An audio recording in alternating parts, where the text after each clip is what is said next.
Karena gini, teman-teman sekalian yang dimulaikan oleh Allah SWT. Kenapa materi ini dianggap materi yang penting, dianggap menjadi salah satu materi yang perlu hadir pada diri seorang penghafal?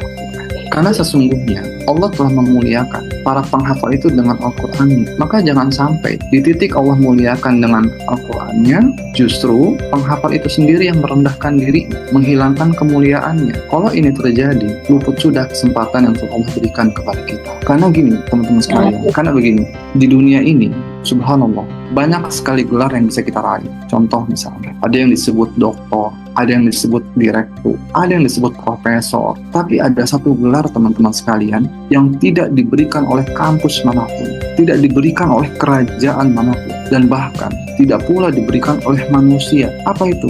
Gelar yaitu Hamilul Quran. Sebuah gelar yang mengatakan bahwa kita bagian dari pemikul Al-Quran atau pembawa Al-Quran. Karena gelar ini, teman-teman, Hamilul Quran, sebuah gelar yang murni, yang diberikan karena Allah menitipkan firman-Nya di dalam dada para hamba-Nya.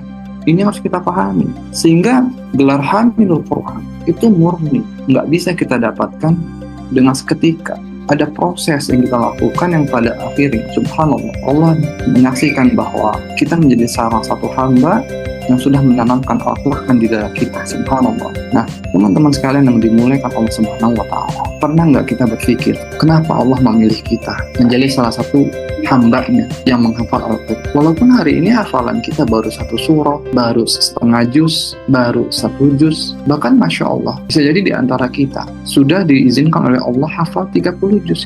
Kenapa Allah memilih kita? Kenapa bukan orang lain? Padahal kalau kita lirik di lingkungan kita, di sekeliling kita, masih banyak orang yang masuk kategori cerdas. Dari segi harta mereka lebih kaya, dari segi pamor mereka lebih terkenal, bahkan dari sisi kehidupan mereka lebih sukses daripada kita. Tapi bisa kita lihat, kenapa Allah memilih dada kita? Ya, kenapa Allah memilih dada kita menjadi tempat ayat-ayatnya berdiam? Coba kita bertanya di sini, teman-teman, ya kan?